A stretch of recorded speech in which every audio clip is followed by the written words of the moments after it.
सबैले साथ दिनुहोस् है हजुर।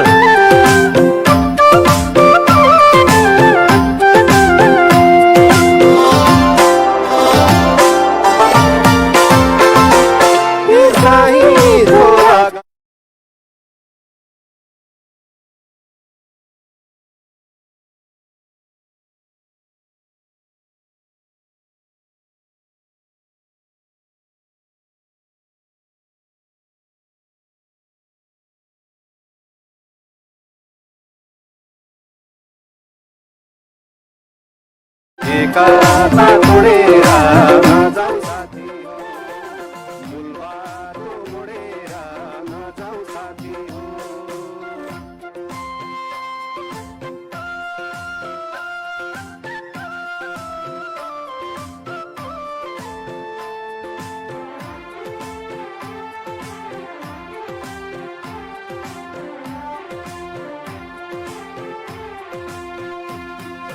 जनताका शत्रुले टाउको ठडाउँदैछन्, राष्ट्रका शत्रुले पाइला बढाउँदैछन्।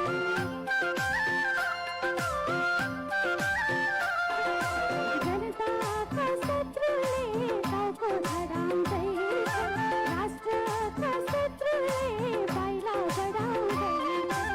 समाजवादको यात्रामा अरू खुट्टा देख्नुमा इतिहासको पानामा सोह्र अक्षर लेख्नु छ। अभियान छोडेर नजाऊ साथी हो, एकता तोडेर नजाऊ साथी हो। ती भोकाको आँसुले बोल्छ हामीलाई, ती नङ्गाको श्रापले बोल्छ हामीलाई। अभियान छोडेर नजाऊ साथी हो, एकता तोडेर नजाऊ साथी हो, मूल बाटो मोडेर नजाऊ साथी हो।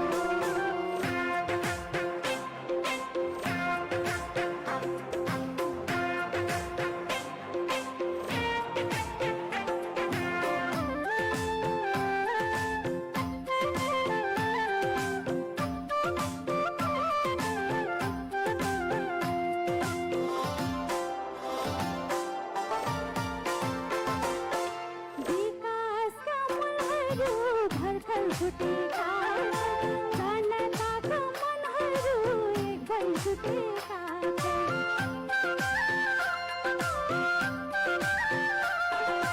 विकासका मूलहरू भर्खर फुटेका छन्, जनताका मनहरू एक भई जुटेका छन्। समृद्धिको बसना जताततै झर्नेछ, जोश र होसको सङ्गमले कैयौँ सङ्घर्षहरू छ। अभियान छोडेर नजाऊ साथी हो, एकता तोडेर नजाऊ साथी हो। ती शहीदको रगतले पोल्छ हामीलाई, ती घाइतेको आँसुले पोल्छ हामीलाई। अभियान छोडेर नजाऊ साथी हो, एकता तोडेर नजाऊ साथी हो, मूल बाटो मोडेर नजाऊ साथी हो।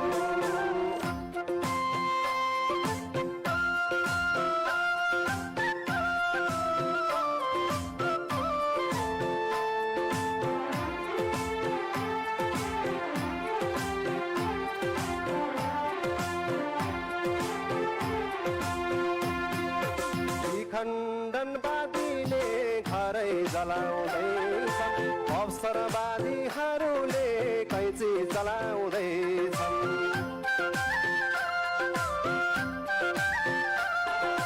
विखण्डनवादीले कैँची चलाउँदैछन्, अवसरवादीहरूले घरै जलाउँदैछन्। खरानीको मूल्यले घरको घर किन्दैन, आधी बाटे यात्रुलाई गन्तव्यले चिन्दैन। अभियान छोडेर नजाऊ साथी हो, एकता तोडेर नजाऊ साथी हो। ती भोकाको आँसुले पोल्छ हामीलाई, ती नङ्गाको श्रापले पोल्छ हामीलाई। अभियान छोडेर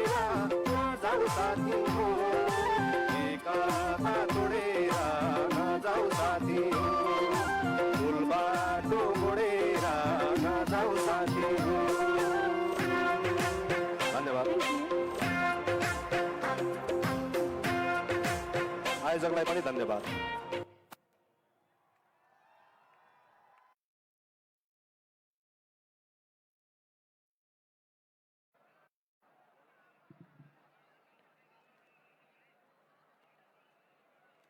अझै ठाउँ बाँकी छ।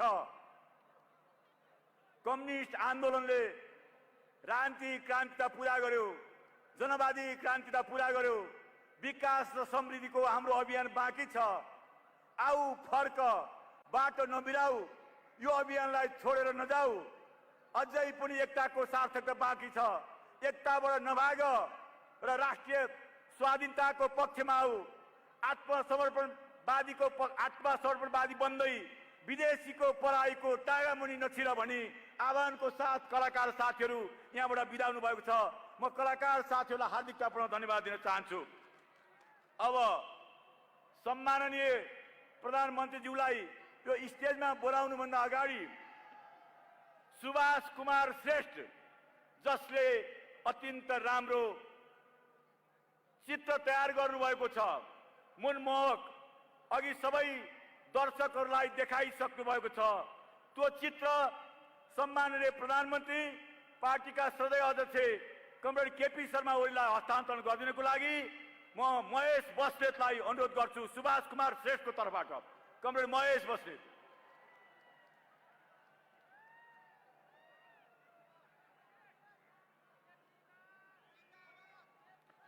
केपी ओली, राष्ट्रनायक केपी ओली, राष्ट्रनायक केपी ओली।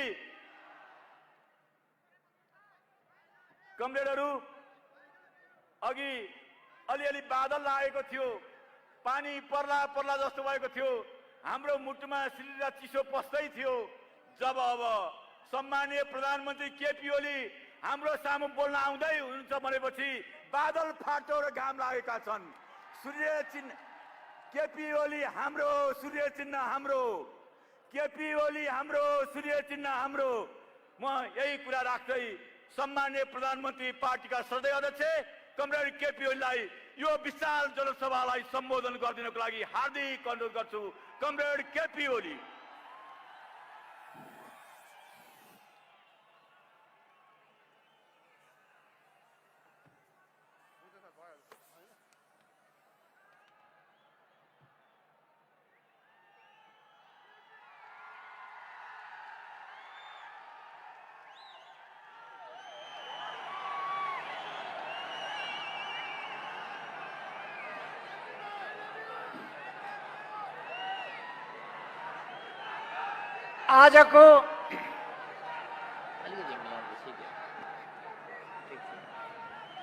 आजको यस कार्यक्रममा यहाँ उपस्थित हुनुभएका र यहाँ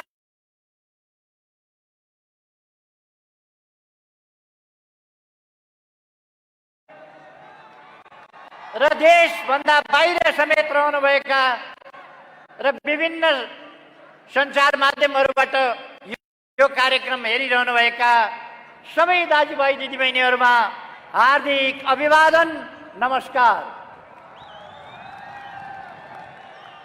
यस कार्यक्रमका अध्यक्ष महोदय, मञ्चमा आसीन नेतागण, सम्पूर्ण नेतागणहरू र यहाँ उपस्थित हुनुभएका विभिन्न पेशा व्यवसाय, विभिन्न संगठनहरू, विभिन्न जिल्लाहरूबाट यहाँ उपस्थित हुनुभएका सम्पूर्ण दाजुभाइ दिदीबहिनीहरू, आज हामीलाई काठमाडौँमा आम सभा गर्ने ठाउँ भएन। आम सभा गर्न अरूलाई कुनै ठाउँ छान्यो भने पनि अरूलाई आम सभा गर्न साउ, त्यो ठाउँ अरूलाई ठुलो हुन्छ। हामीलाई जहाँ छाने पनि सानो हुन्छ। हामीले काठमाडौँ उपत्यकामा सबभन्दा ठुलो ठाउँ, आम सभा गर्नलाई सबभन्दा ठुलो ठाउँ छान्यौँ। यता बाटोभन्दा परसम्म बाटोभन्दा धेरै पर सञ्चय कोषभन्दा टाढासम्म, यता दक्षिणतिर त्रिचन्द्र कलेजभन्दा परसम्म, पूर्वतर्फ जय नेपाल। तैपनि मानिसहरू अटेका छैनन्। खाँदा खाँच छ, सभा गर्ने ठाउँ पुगेका छैन। फेरि मान्छेहरू सोधिराखेका छन् मूल पार्टी कुन हो भनेर। मूल पार्टी कुन हो? अहिले पनि कोही अलमलमा छ भने, अन्यलमा छ भने कठैबरा भन्न सकिन्छ। मूल पार्टी कुन हो थाहा पाउनु परेन?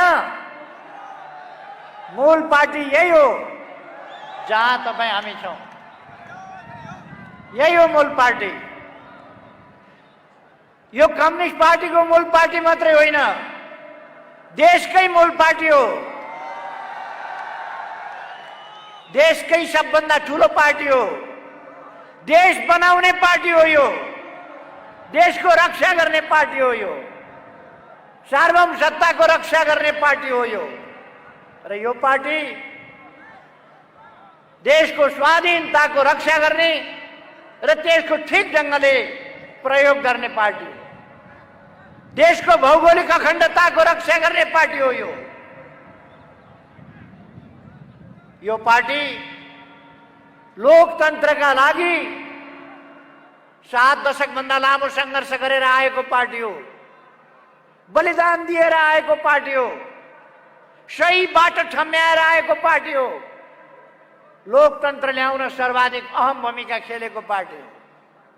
त्यसकारण इतिहासको हिसाबले, वर्तमानको हिसाबले र देश बनाउने संकल्प बोकेको पार्टी हुनाले, समृद्ध नेपाल र सुखी नेपालीको राष्ट्रिय आकांक्षा तोकेर त्यसलाई सार्थक बनाउन लागेको पार्टी हुनाले यो पार्टी नै मूल पार्टी हो। अझै पनि बताइरहनु पर्छ? मलाई लाग्छ आजबाट कुन पार्टी मूल पार्टी भन्ने कुरा, कुन चाहिँ पार्टी खास पार्टी भन्ने कुरा, कुन पार्टी सकली कुन पार्टी नकली भन्ने कुरा को टुङ्गो लाग्यो। यो फैसला भयो। अब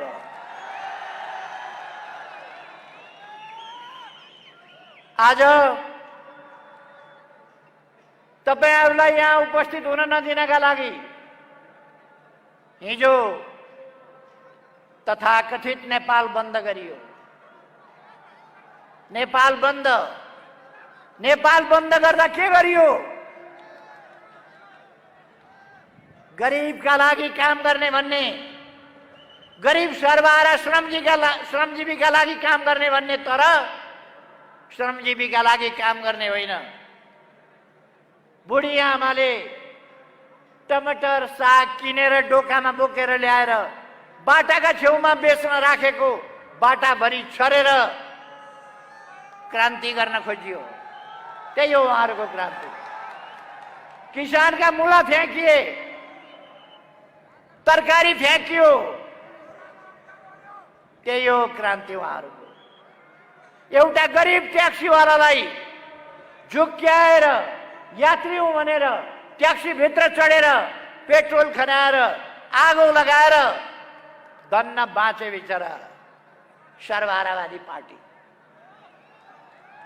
ट्याक्सी भित्र एउटा गरिब ड्राइभर जलाउन खोज्ने सर्वहारा पार्टी। घोषणै गरेर उहाँहरूले के भन्नुभएको छ? अब शाकाहारी आन्दोलनले हुँदैन, शाकाहारी आन्दोलनले हुँदैन भनेर उहाँले भनेको के हो? शाकाहारी आन्दोलनले हुँदैन भनेको उहाँले चिकन चिल्ली खान्छु भने हो? उहाँले नरभक्षी आन्दोलन गर्न खोजेको। म उहाँहरूलाई भन्दिन चाहन्छु, नरभक्षी आन्दोलनका दिन गए। अब नेपालमा कसैले हिंसा मचाउन सक्दैन। नेपाल शान्तिपूर्ण नेपाल। यो नेपाल अब अशान्ति र हिंसाको भुमरीमा जान सक्दैन। शान्तिपूर्ण नेपाल रह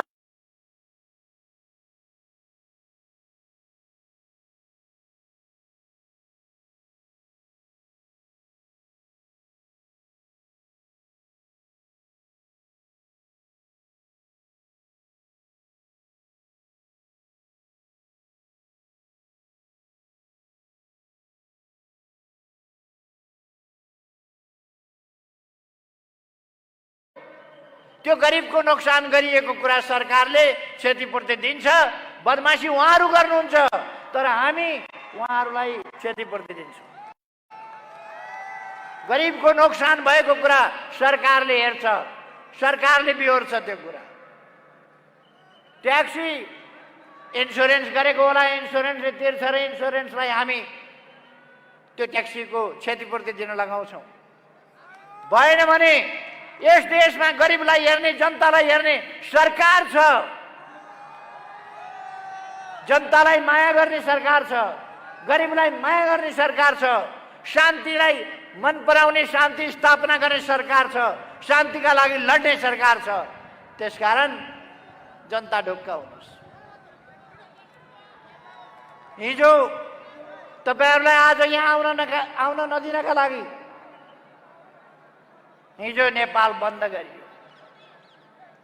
नेपाल बन्द गरेर तर्साउन खोजियो। आज बाटामा खाल्टाहरू खनिए, कतिपय ठाउँमा बम राखेर अनि विप्लव लेख्ने काम हो।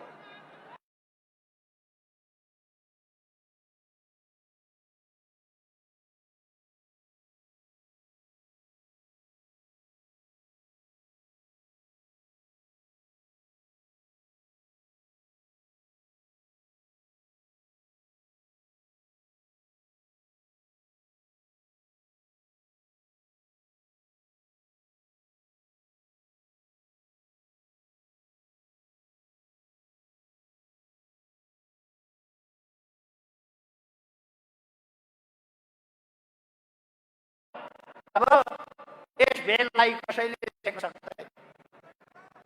आज यसै कारण इतिहासमा कहिल्यै नभएको, इतिहासकै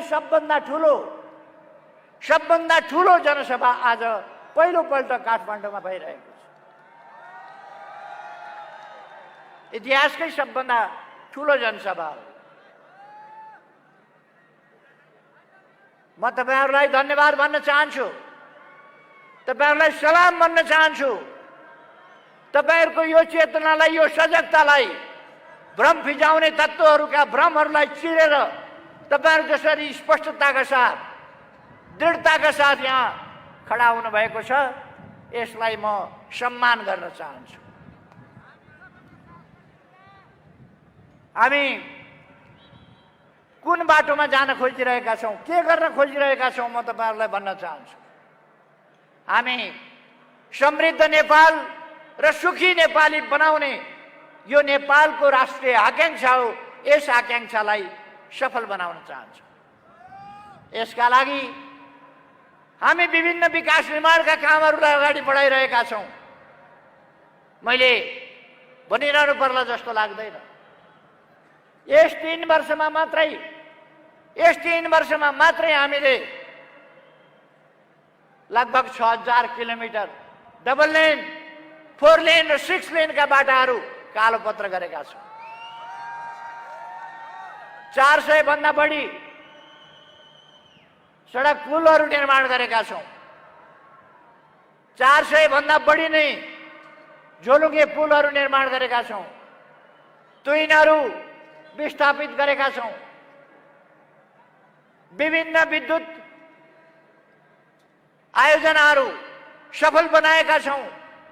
विभिन्न सब स्टेशनहरू, ट्रान्समिसन लाइनहरू दिनै पछि हामी लगभग उद्घाटन गरेर हिँडेका छौं, तयार गरेका छौं। हामीले पूर्वाधारहरूको विकास सँगसँगै कृषिको आधुनिकीकरण त्यसमा ध्यान दिएका छौं। हामीले मानव अधिकारको क्षेत्रमा, मानवीयताको क्षेत्रमा, समाज सुधारको क्षेत्रमा, समाज सुधार गर्नका लागि, समाजलाई माथि उठाउनका लागि अहिले हामी तोकेर भन्न सक्छौं, सडक बालबालिका। हामी सरकारमा आउँदा सडकभरि सडक बालबालिका हुन्थे। ती सडक बालबालिकालाई अपमानजनक ढंगले खाते भन्ने चलन थियो। आज हामीले सडक बालबालिका रहन दिएका छैनौं।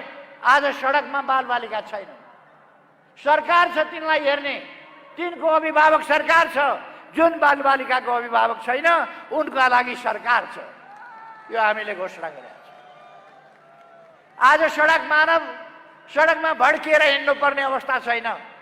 यदि कोही मानिस बेसहारा छ भने त्यसको सहारा सरकार छ। कोही पनि नागरिक बेसहारा हुँदैन। मैले केही अगाडि नै घोषणा गरेको छु, नेपालमा कोही भोकै पर्दैन, कोही भोकले मर्दैन। यसलाई कतिले मजाकको रूपमा उडाए, कतिले भण्डारा चलाएको नाटक गरे। कोही पूर्व प्रधानमन्त्री त अरूले पकाएका भान्सामा डाडु पनि लिएर बाँड्दै हिँड्या पनि देखे। बडा लोकप्रिय हुनलाई अरूले पकाएको भात, अरूले पकाएको दाल टेलिभिजन सिउरिएर भिरेर फोटो खिच्दै डाडु लिएर बाँड्न लाग्यो। अनि फोटो खिचेर फेसबुकमा, कमसे कम आफूले केही काम गरे त हुन्थ्यो। काम गर्ने होइन, बाँडेर फोटो खिचेर फेसबुकमा हाल्ने। हामीलाई त्यो तमासा गर्नु छैन, त्यो नाटक गर्नु छैन। हामी देशको समस्या समाधान गर्ने हौ, नाटक गर्ने होइन। हाम्रो काम समस्या समाधान गर्ने हो, देशबाट गरिबी हटाउने हो, भ्रष्टाचार हटाउने हो, देशमा सुशासन दिने हो, विकासको लहर ल्याउने हो र देशलाई समृद्ध नेपाल र सुखी नेपाली बनाइछाड्ने हो। यही कुरा बनाउन नदिन एउटा देशबाट बेष्टित नेपाललाई हामीले भूजडित बनायौं। उत्तरतिरबाट पनि हामीले, चीनतिरबाट पनि हामीले पारवहन र यातायात सन्धि गर्यौं, नाकाहरू खोल्यौं। दक्षिणतिरबाट हामीले थुप्रै अरू नयाँ सहमतिहरू गर्यौं, बन्दरगाहहरू ल्यायौं, नेपाललाई अनुकूल बनायौं, सहज बनायौं। अब विभिन्न परियोजनाहरू तयार भइरहेका छन्। पञ्चेश्वर अब बन्नेवाला छ। सँगसँगै चाँदनी दोधारामा 10 क्युमेक्स पानी अब 6 महिनाभित्र डिपिआर भएर हेडवर्क सुरु हुन्छ र अर्को सालबाट हामी सिँचाइको प्रबन्ध गर्न सक्छौँ। चाँदनी दोधारामा सिँचाइ जान्छ। तराईमा डुबान बाटो भनेर होस् अथवा बाँध भनेर होस्, सिमानामा बाँधेर तराईका खेतहरू डुबान हुन्थे।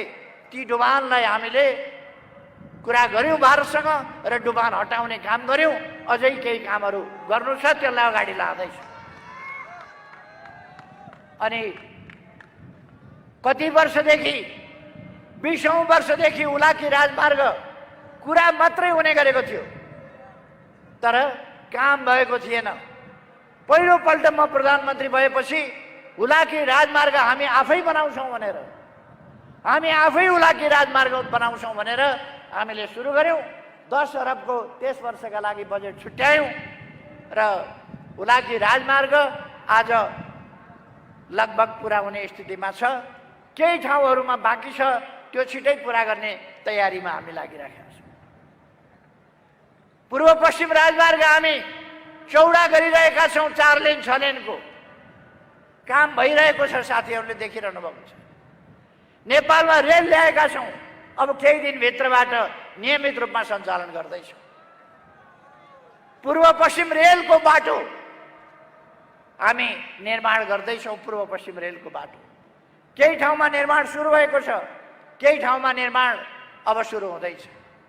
पूर्व पश्चिम रेलमार्ग, उत्तर दक्षिण रेलमार्ग, काठमाडौँ रक्सौल रेलमार्ग, त्यसका लागि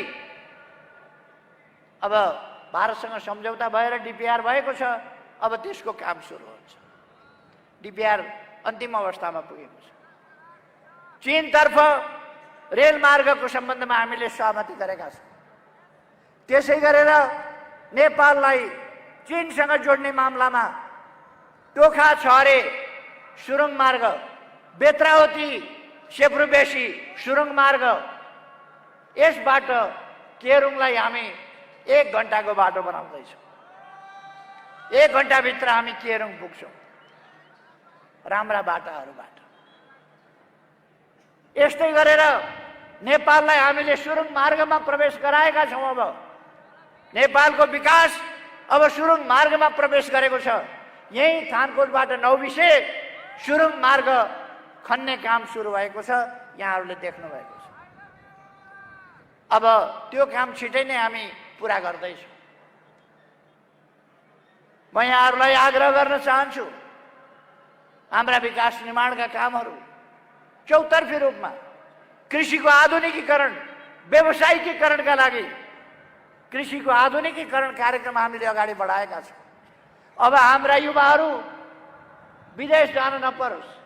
हिजो एउटा परिस्थिति बन्यो, भयावह परिस्थिति, त्यस परिस्थितिले हाम्रा युवाहरू लस्कर लागेर विदेश जाने अवस्था बन्यो। अब हाम्रा नेपाली युवाहरू विदेश जानुपर्ने अवस्था नबनोस् भन्नका लागि प्रधानमन्त्री स्वरोजगार कार्यक्रम, युवा स्वरोजगार कार्यक्रम, रोजगारीका थप अवसरहरू अनेक ठाउँमा, 7वटा प्रदेशमा उद्योगहरूको स्थापना जस्ता कुराहरू हामी गर्दैछौँ। औद्योगिक ग्राम हरेक पालिकामा औद्योगिक ग्रामहरूको स्थापना गर्दैछौँ। प्रदेशहरूमा ठुला ठुला औद्योगिक क्षेत्रहरू तोकेर अब उद्योग अगाडि बढाउँदैछौँ। हाम्रो कोभिड-19 को कारणले तपाईँ हामीलाई थाहा छ, हाम्रो जनजीवन, हाम्रो शिक्षा, हाम्रो स्वास्थ्य, हाम्रो पर्यटन र हाम्रा विभिन्न व्यवसायहरू, सम्पूर्ण क्षेत्रमा उद्योग व्यापार सबैतिर कोभिड-19 ले हामीलाई धेरै प्रतिकूलतामा पुर्यायो। गएको 1 वर्ष हामीले कोभिड-19 का विरुद्ध जुद्ध ठिक भयो, तर पनि हामीले हाम्रो जनताको जीवन रक्षा पहिलो कुरा हो भनेर जनताको जीवन रक्षा पहिलो विषय बनायौँ र त्यसमा ध्यान दियौँ। नेपालमा मृत्युदर त्यसै कारण कम रह्यो। बढ्दै गएको कोभिडलाई फेरि हामीले नियन्त्रण गरेका छौँ। अब त हामीले खोप पनि ल्याइसक्यौँ। अब खोप सुरु भइसकेको छ। फ्रन्ट लाइनमा बसेका डाक्टरहरू, नर्सहरू, स्वास्थ्यकर्मीहरू, सफाई मजदुरहरू, ड्राइभरहरू, प्रहरीहरू, खास गरी एम्बुलेन्सका ड्राइभर र अरू सहयोगीहरू, सब वाहनका ड्राइभर र सहयोगीहरू र सुरक्षा कर्मीहरू लगायत फोर फ्रन्टमा बसेका बढी खतरायुक्त काम गर्नु परिरहेका त्यस्ता ठाउँहरूमा खोप पुर्याउने कामलाई हामीले प्राथमिकता दिएका छौँ र खोपको अभियान चलिरहेको छ। यो अभियान निरन्तर हामी जबसम्म यो खोपको काम सक्दैनौँ र कोभिडलाई अन्त्य गर्दैनौँ, कोभिडलाई भगाउँदैनौँ, तबसम्म हामी जारी राख्नेछौँ। म दाजुभाइ दिदीबहिनीहरूलाई आग्रह गर्न चाहन्छु, हामी विकट परिस्थितिमा, अप्ठ्यारो स्थितिमा, त्यस स्थितिमा पनि त्यस स्थितिलाई पार गरेर अब एउटा सहज स्थितितर्फ जाँदैछौँ र हाम्रो देश अब विकासको बाटोमा अग्रसर हुँदैछ। हामीले ज्येष्ठ नागरिकहरूको भत्ता बढाएका छौँ। औपचारिक अनौपचारिक क्षेत्रलाई सामाजिक सुरक्षाको दायरामा ल्याएका छौँ। भर्खरै मात्रै 30,000 सरकारी कर्मचारीहरूलाई सामाजिक सुरक्षाका दायरामा ल्याएका छौँ। हामीले भनेका छौँ अब पहिले गरेका कामको पेन्सनको कारणले अहिले गरेका कामको पारिश्रमिक नपाउने भन्ने कुरा हुँदैन। पहिले गरेका कामको पेन्सन, अबका कामको ज्याला, अहिलेका कामको पारिश्रमिक त्यो सबैलाई लागू हुन्छ। हामीले त्यो कुरा भनेका छौँ। द्वन्द्व थियो हिजो द्वन्द्व थियो देशमा। त्यति बेला द्वन्द्वमा सबै पक्ष, द्वन्द्व यस्तो चिज हो, यस्तो भयावह चिज हो जसले सबै पक्षलाई दुःख दिन्छ। हिजो द्वन्द्व थियो लडाकुहरू जसलाई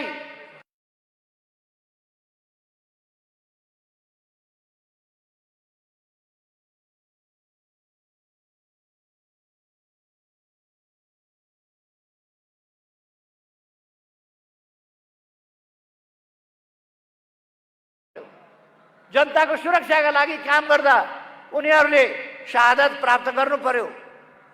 उनीहरूका परिवार, कोही विधवा, कोही बेसहारा, कोही टोरा टोरी, अभिभावकविहीन हुने अवस्था बन्यो। त्यसै गरेर कतिपय नागरिकहरू, कतिपय शिक्षक, कतिपय राजनीतिक कर्मचारी, उनीहरूको हत्या भयो।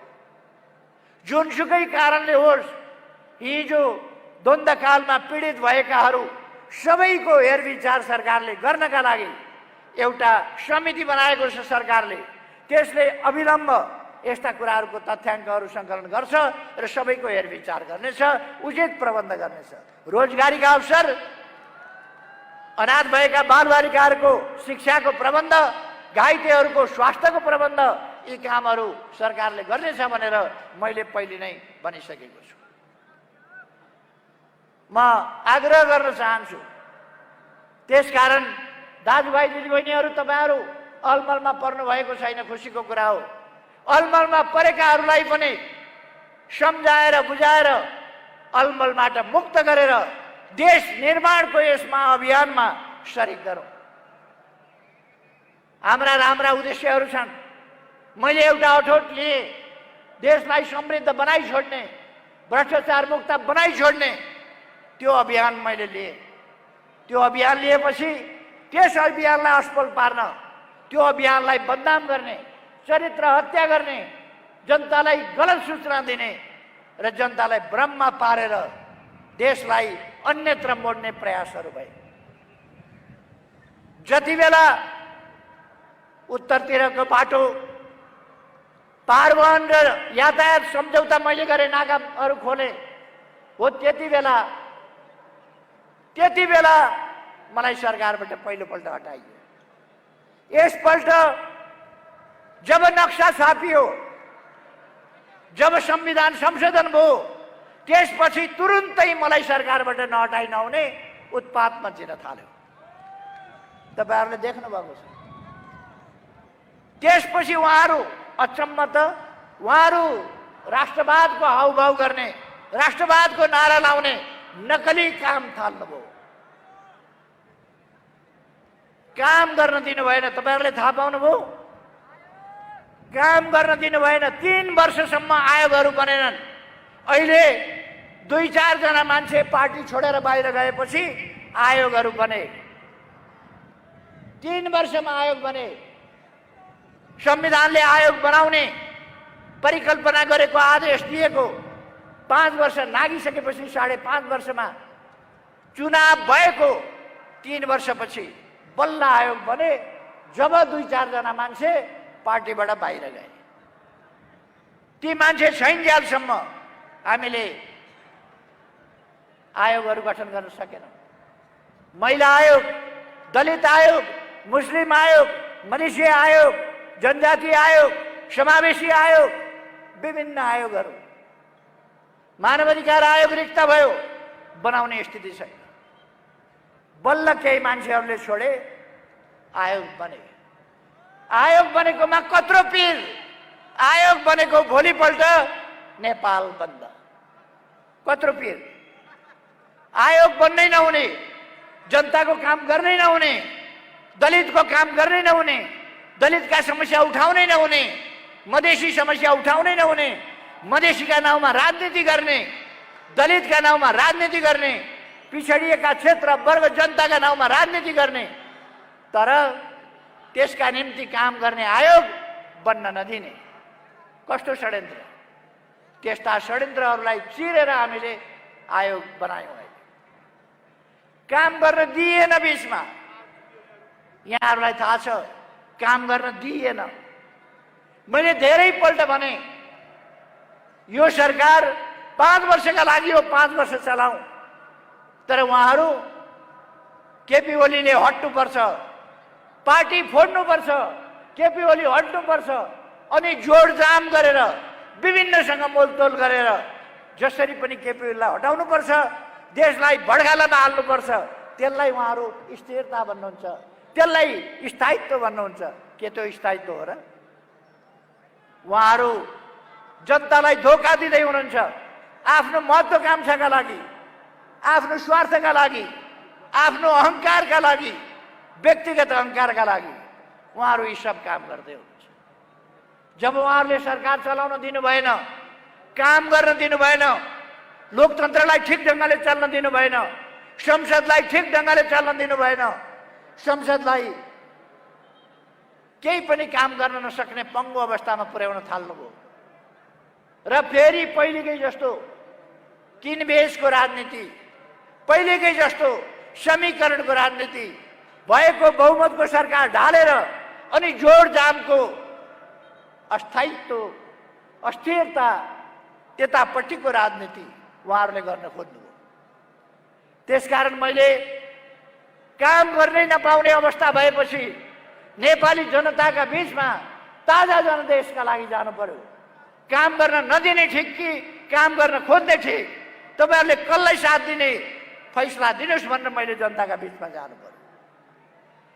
म यहाँहरूलाई प्रश्न गर्न चाहन्छु, अस्थिरताको राजनीतितर्फ नै हामी जाने कि चुनावतर्फ, जनताका बीचमा जाने कि अस्थिरतातर्फ जाने? म भन्न चाहन्छु अस्थिरतातर्फ होइन, चुनावतर्फ जाउँ। म सबै दाजुभाइ दिदीबहिनीहरूले एकपल्ट भनिदिनुहोस्, सबैले एकपल्ट, सिंहै काठमाडौँले देशले सुन्ने गरी सबैले भनिदिनुहोस् एकपल्ट, अस्थिरता होइन, चुनावतर्फ जाउँ। अस्थिरता होइन, चुनाव चाहियो। अस्थिरता होइन, चुनाव चाहियो। जनता के भन्छ? जनता के भन्छ?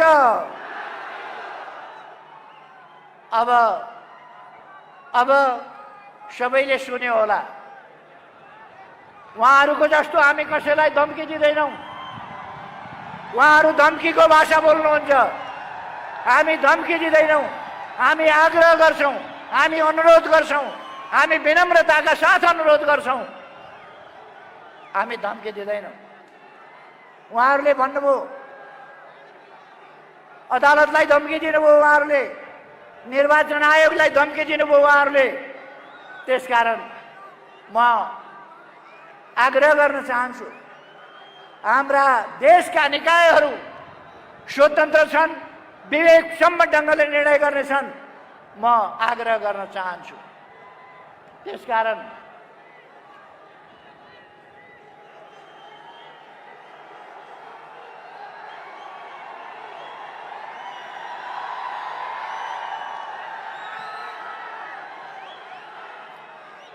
म आग्रह गर्न चाहन्छु, अब देश चुनावतर्फ गयो, देश चुनावतर्फ गयो। अब चुनावले फैसला गर्छ कसको सरकार बन्नुपर्छ, चुनावले फैसला गर्छ। त्यसकारण म भन्न चाहन्छु अब देश चुनावतिर गयो, चुनावले सबै कुराको फैसला गर्नेछ।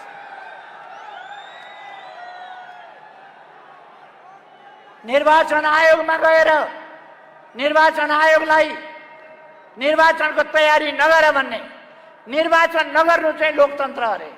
निर्वाचन हुने भयो भने, निर्वाचन हुँदा देश सङ्कटमा पर्छ अरे। निर्वाचनबाट देश सङ्कटमा पर्छ। जनताले अभिमत प्रकट गर्दा, जनताले सरकार छान्दा, जनताले आफ्नो फैसला दिएर त्यो फैसला अनुसार देश अगाडि बढ्दा देश सङ्कटमा पर्छ। केही मान्छेहरूले कुनामा बसेर षड्यन्त्र गरेर अरूका लागि काम गर्दा देश सङ्कटमा पर्ने हो। देशलाई सङ्कटमा पर्न दिनु हुँदैन। अब नेपाली जनताको चेतनाको स्तर यति माथि उठेको छ, यति सजगता नेपाली जनतामा आएको छ। अब कसैले पनि लोकतन्त्र खोज्न सक्दैन। नेपालमा लोकतन्त्र मासिन सक्दैन। लोकतन्त्रको भविष्य उज्जवल छ, लोकतन्त्र सुदृढ छ, किनभने नेपाली जनता सचेत छ। अब नेपाली जनता सचेत छ, या कसैले कुनै हिसाबले पनि लोकतन्त्रलाई केही गर्छु भनेर नचिताए हुन्छ, लोकतन्त्रतर्फ कर्के आँखा नलगाए हुन्छ, कसैले प्रतिगमन नसोचे पनि हुन्छ। यो देश अब अघि बढ्यो।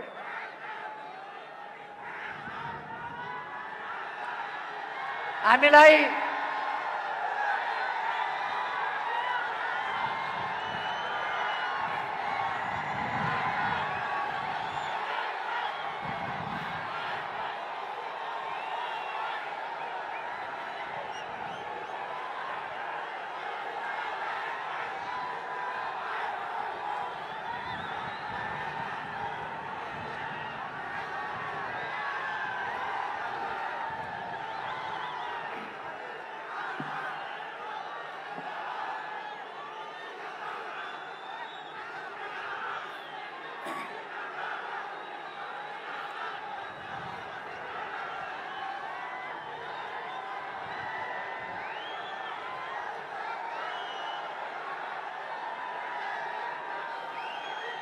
साथीहरू अब शान्त रहनुहोस् त। मैले केही कुरा मात्रै भन्न बाँकी छ। एकछिन शान्त रहनुहोस्।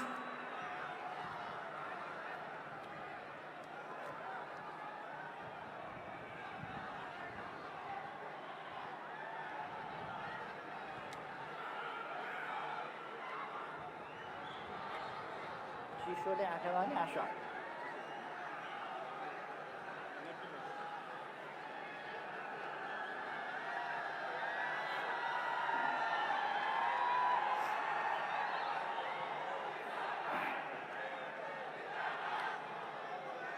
आदरणीय दिदीबहिनी तथा दाजुभाइहरू, अहिले देशव्यापी रूपमा एउटा बहस भइरहेको छ। यो बहस बलजफ्ती यो बहस निकालिएको छ। संसद विघटनको सिफारिस, संसद विघटन संविधान सम्मत छ कि छैन भनेर बहस निकालिएको छ। सर्वसाधारण जनताले बुझेको कुरा हो।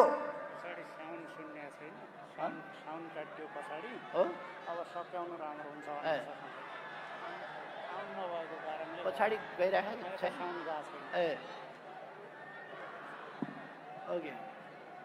यो विवाद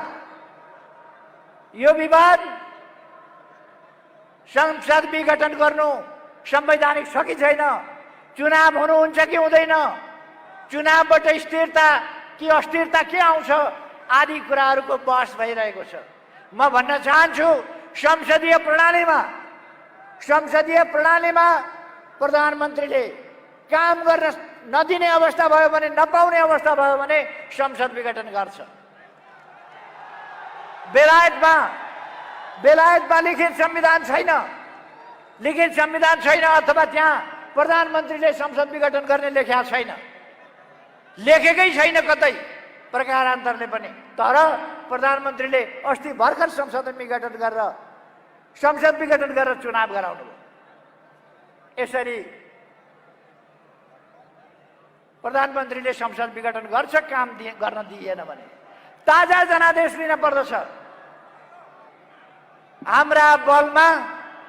हाम्रै बलमा संसदमा आएर हामीलाई नै काम गर्न नदिने, हामीलाई नै काम गर्न व्यवधान गर्ने अनि सरकारले काम गरेन भनेर आलोचना गर्ने, त्यस प्रकारको प्रवृत्तिको जवाब हामीले चुनावबाट खोज्नु पर्दछ, जनताको ताजा जनादेशबाट खोज्नु पर्दछ। म नेपाली सम्पूर्ण दिदीबहिनी दाजुभाइहरूलाई, नेपाली युवाहरूलाई, नयाँ पिढीका भाइ बहिनीहरूलाई आग्रह गर्न चाहन्छु, भविष्य तपाईहरूको हो। तपाईहरूले कुनै पनि नाटकबाजहरूका नाटकका भ्रममा परेर, तिनका छली कुराका भ्रममा परेर देशलाई गलत बाटोमा जान दिनु हुँदैन। देशलाई तपाईहरूले सही बाटोमा ल्याउनु पर्दछ। म ज्येष्ठ नागरिकहरूलाई भन्न चाहन्छु, आदरणीय दाजु दिदीहरू, बाआमाहरू, तपाईहरू ज्येष्ठ नागरिकहरूले लामो इतिहास देख्नु भएको छ। अहिलेको सरकारले जसरी काम गरेको छ, अहिलेको सरकारले जनताका लागि जसरी काम गरेको छ, प्रहरीका लागि, सेनाका लागि, कर्मचारीका लागि, शिक्षकका लागि, किसानका लागि, मजदुरका लागि, गरिबका लागि, व्यापारीका लागि, बुद्धिजीवीका लागि, शिक्षकका लागि, हरेकका लागि जसरी काम गरेको छ त्यसरी इतिहासमा कुनै सरकारले काम गरेको थियो? यति छिटो विकास कुनै सरकारले गरेको थियो? अहिले जस्तो काठमाडौँ कहिल्यै थियो? अहिले जति बाटा कहिल्यै बनेका थिए? अहिले जति पुल कहिल्यै बनेका थियो? कोभिडले अलिकति हामीलाई दुःख दियो। त्यो कोभिडले दुःख दिएको स्थितिबाट हामीले केही कामहरूमा पर्यटन हाम्रो धेरै पछाडि पर्यो यो 1 वर्ष। अब पर्यटनलाई हामी उठाउँछौँ। उद्योगहरू पछाडि परे कोभिडको कारणले, अब हामी अगाडि बढाउँछौँ। कोभिड यहाँ मात्रै भएको होइन, हाम्रो गल्तीले होइन, हाम्रो सजगताले बरु कोभिड नियन्त्रित भएको छ। मृत्युदर कम छ, उपचार राम्रो छ। कुन अवस्थामा थियो देश? एउटा उपचार हुँदैन थियो। आज एक दिनमा 82 ठाउँबाट एकैचोटि कोभिडको स्वाब टेस्ट हुन्छ। 82 ठाउँबाट, 300 भन्दा बढी ठाउँबाट आज हामी भ्याक्सिन दिइरहेका छौँ। एकै दिनमा 309वटा अस्पताल एकै दिनमा हामीले शिलान्यास गर्यौँ। साथीहरूलाई थाहा छ, हिजो दाना कुस्माको ट्रान्समिसन लाइन र त्यहाँको सब स्टेसनको उद्घाटन भयो। अस्ति 19 गते नेपालको सबभन्दा ठुलो, इतिहासकै सबभन्दा ठुलो ढलकेबर सब ट्रान्समिसन लाइनको सब स्टेसन त्यसको उद्घाटन भयो। यस्ता प्रगतिहरू अत्यन्तै तीव्रताका साथ भएको छ र अब हामी छिटै नै विद्युतको क्षेत्रमा आत्मनिर्भर हुँदैछौँ। लोड सेडिङ अन्त गरिएको छ। कसैले लोड सेडिङ फेरि फर्किन्छ भन्छन्, होइन। विभिन्न प्रकारका भ्रमहरू फिजाएका छन् यहाँ। कहिले केपी ओलीले आजको यो सभा केका लागि भनेर हिजोसम्म पनि भन्दै थिए, आज बिहानसम्म पनि त्यो बाटोमा लाइन चौरको बाटोमा हिँड्नेहरूले भन्दै थिए। आज बिहानसम्म पनि राजतन्त्र फर्काएको घोषणा गर्छ अरे केपी ओलीले। जो केपी ओली आधा दशकभन्दा बढी समय गणतन्त्रका लागि लड्यो, आधा दशकभन्दा बढी समय लोकतन्त्रका लागि लड्यो, आधा भन्दा बढी समय सामाजिक न्याय र समानताका लागि लड्यो, त्यो केपी ओलीले राजतन्त्र फर्किएको घोषणा गर्छ अरे। हामीले लडेर संघीय लोकतान्त्रिक गणतन्त्र ल्याएका छौँ। यो संघीय लोकतान्त्रिक गणतन्त्रात्मक प्रणालीलाई कसैले तलमाथि गर्छु भन्ने नसोचे पनि हुन्छ। थोरै शब्दमा म भन्न चाहन्छु, संघीय लोकतान्त्रिक गणतन्त्र हामीले ल्याएका छौँ, लडेर ल्याएका छौँ, बलिदान दिएर ल्याएका छौँ। यसको कार्यान्वयन गरिरहेका छौँ। यसको कार्यान्वयन गरेर अगाडि जान्छौँ। यसले हाम्रो विकासमा बाधा दिएको छैन। हाम्रा स्थानीय निकायहरू कोभिड विरोधी हाम्रो लडाइँमा हाम्रा स्थानीय निकायहरू अत्यन्त प्रभावकारी देखिए। म स्थानीय निकायका जनप्रतिनिधिहरूलाई धन्यवाद भन्न चाहन्छु। कोभिडका विरुद्धको लडाइँमा नेपाली सेना र नेपाल प्रहरी जसरी लडे, सशस्त्र प्रहरी जसरी लडे, हाम्रा डाक्टरहरू जसरी लडे, हाम्रा नर्सहरू जसरी जोखिम लिएर लडे, हाम्रा स्वास्थ्य कर्मीहरू लडे, सफाई कर्मीहरू लडे, एम्बुलेन्स र सबवाहनका ड्राइभर र सहयोगीहरू लडे, सबलाई म सलाम भन्न चाहन्छु। आफ्नो ज्यान जोखिममा राखेर उहाँहरूले जनताको सेवा गर्नुभयो, देशको सेवा गर्नुभयो।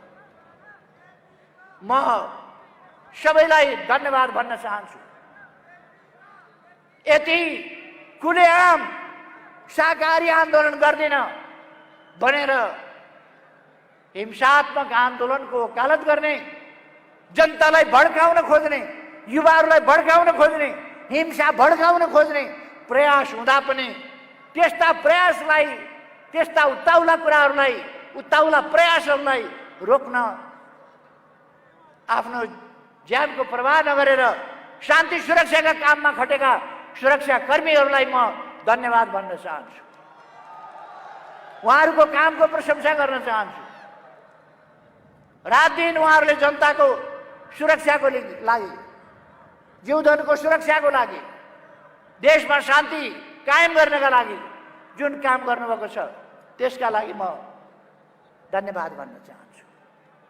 त्यसै गरेर हाम्रो पार्टीका कार्यकर्ताहरू, म पार्टी अध्यक्षको हैसियतले भन्दैछु, हाम्रो पार्टीका कार्यकर्ताहरू कुनै प्रकारको अलमलमा नपरेर, चाटुकारहरूका चटकै कुराहरूका पछाडि नपरेर जसरी स्पष्टताका साथ पार्टीको पक्षमा उभिनु भएको छ, नयाँ गतिका साथ उठ्नु भएको छ, म तपाईहरूलाई, तपाईहरूको सचेतनतालाई, तपाईहरूको सङ्गठितपनलाई, तपाईहरूको विश्वासलाई, तपाईहरूको सक्रियतालाई सलाम भन्न चाहन्छु।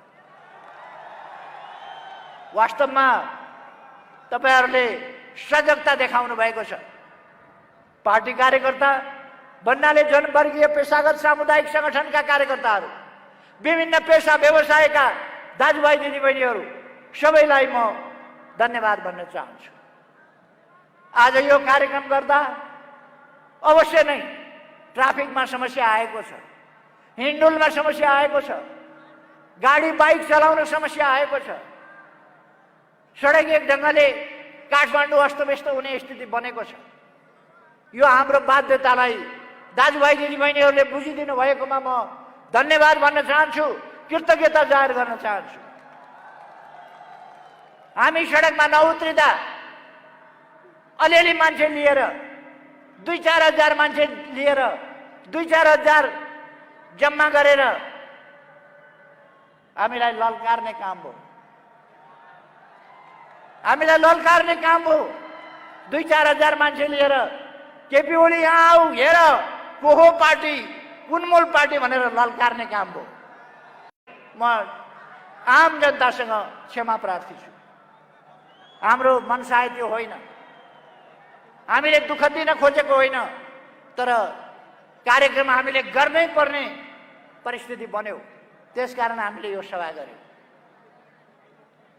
मैले अस्ति नै भने 23 गतेको सभा हेर्नुहोस्, 23 गतेको सभा एउटा कास्टिङको रूपमा हुनेछ।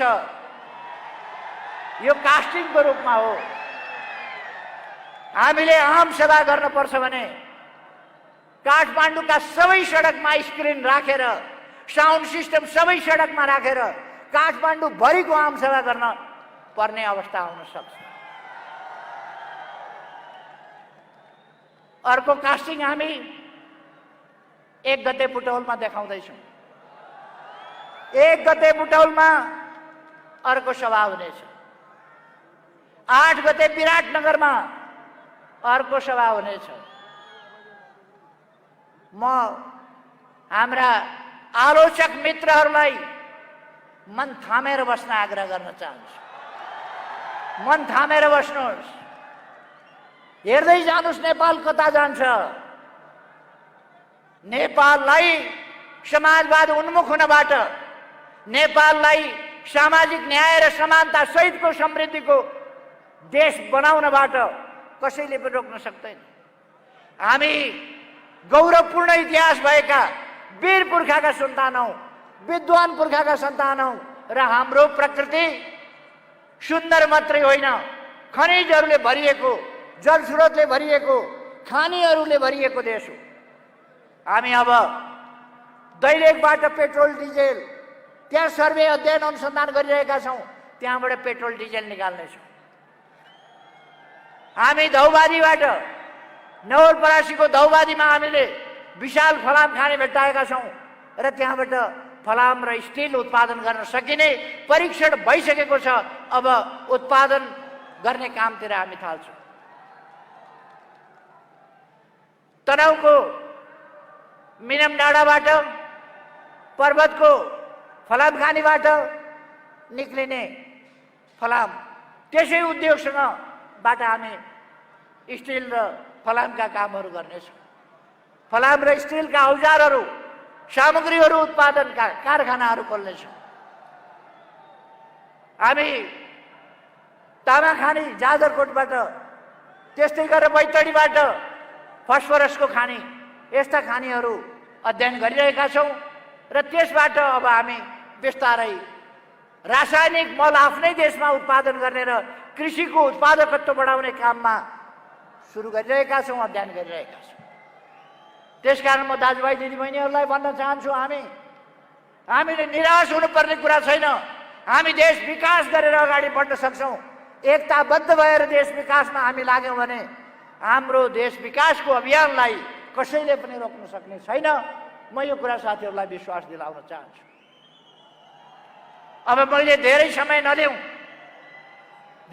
नलिउँ, साथीहरूलाई घर फर्किनु पनि छ, त्यसकारण म धेरै समय लिन चाहन्न। फेरि एकपल्ट यहाँहरूको यस जागरणलाई म सलाम भन्न चाहन्छु, यस जागरणलाई म स्वागत गर्न चाहन्छु, यस जागरणलाई धन्यवाद भन्न चाहन्छु। युवा पंक्ति अझ सक्रिय भएर लागोस् म आग्रह गर्न चाहन्छु। कार्यकर्ता पंक्ति सक्रिय भएर लागोस् म आग्रह गर्न चाहन्छु। नवयुवा विद्यार्थीहरू अझ सक्रिय भएर आत्मविश्वासका साथ लाग्नुहोस् म तपाईहरुलाई आग्रह गर्न चाहन्छु। र यस सहभागिताको लागि म तपाईहरु सबैप्रति आभार व्यक्त गर्न चाहन्छु र सञ्चारकर्मी मित्रहरू, मिडिया र अरू तमाम यस सभालाई सफल पार्न क्रियाशील हुनुभएका सबै महानुभावहरूमा पार्टीको तर्फबाट हार्दिक धन्यवाद।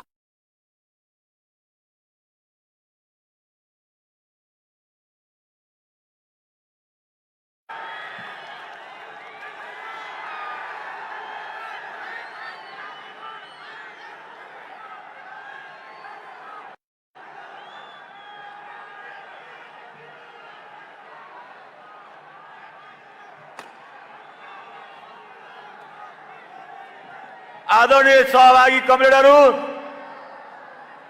आज बागमती प्रदेश संगठन कमिटी नेपाल कम्युनिस्ट पार्टीले नेपालमै सबभन्दा ठूलो आमसभा गर्न सफल भयो। यो आमसभामा सहभागी हुनुभएका सम्पूर्ण सहभागीहरूलाई हार्दिक धन्यवाद दिन चाहन्छु।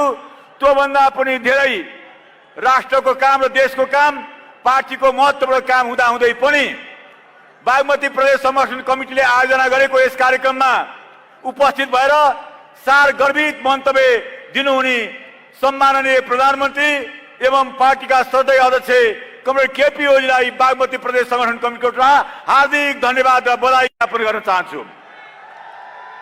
कमरेडहरू, जुन उत्साह हामीले पालेका छौं, जुन ढङ्गले आज यहाँबाट फर्केपछि दुईटा कुरा गर्नुपर्छ। एउटा संगठन निर्माण, दोस्रो जनआदरको रक्षा। संगठन निर्माणको काम पूरा गर्यौं, जनआदरलाई रक्षा गर्यौं भने आगामी वैशाख 27 2078 मा हुने निर्वाचनमा फेरि हामीले 2/3 बहुमत ल्याउने छौं। त्यो 2/3 बहुमत ल्याउनको लागि आजैदेखि खटेर नेपालको समृद्धिको लागि काम गरिदिनुमा हार्दिक धन्यवाद, हार्दिक आह्वान गर्न चाहन्छु। र सम्पूर्ण पत्रकार साथीहरू जसले यो कार्यक्रम सुरु हुनुदेखि नै यसको पक्षमा लेखेर यसको विपक्षमा लेखेर तर्क र वितर्क गरेर जुन खालको सहयोग गर्नुभयो, सबै मिडियाका साथीहरूलाई, पत्रकार साथीहरूलाई हार्दिक सल्युट गर्न चाहन्छु, धन्यवाद ज्ञापन गर्न चाहन्छु। जुन 13 वटा जिल्लाका पार्टी कमिटीहरू, जिल्ला अध्यक्षहरू, केन्द्रीय कमिटीका सदस्यहरू, जनवर्गीय सदनका सदस्यहरू, युवा र विद्यार्थीहरू र आधारभूत जनसमुदायलाई जुन ढङ्गले यो कार्यक्रममा सहभागी गराउनुभयो, उहाँहरू सबैलाई हार्दिक धन्यवाद दिन चाहन्छु। यो ठाउँमा यसको घरको दायाँमा जुन व्यापार र व्यवसाय थियो, यहाँका व्यापार र व्यवसायमा संलग्न हुने साथीहरूले हाम्रो कार्यक्रम सघाउनु भयो। सघाउनु मात्र होइन, आफ्ना घरका रेस्टरुमहरू, शौचालय खोलेर हाम्रा सहभागीहरूलाई जुन खालको सहयोग प्रदान गर्नुभयो, यस क्षेत्रमा रहनुभएका सम्पूर्ण व्यवसायी साथीहरूलाई हार्दिक सल्युट गर्न चाहन्छु, हार्दिक धन्यवाद ज्ञापन गर्न चाहन्छु। त्यसै गरी स्वयंसेवक साथीहरू जसको नेतृत्व कमरेड महेश बस्नेतले गर्नुभएको छ, म कमरेड महेश बस्नेत, युवा संघ, अनेरा सब्यू, खेलकुद महासंघ र स्पोर्ट मदन भण्डारी स्पोर्ट एकाडेमीका साथीहरूलाई हार्दिक आभार व्यक्त गर्न चाहन्छु।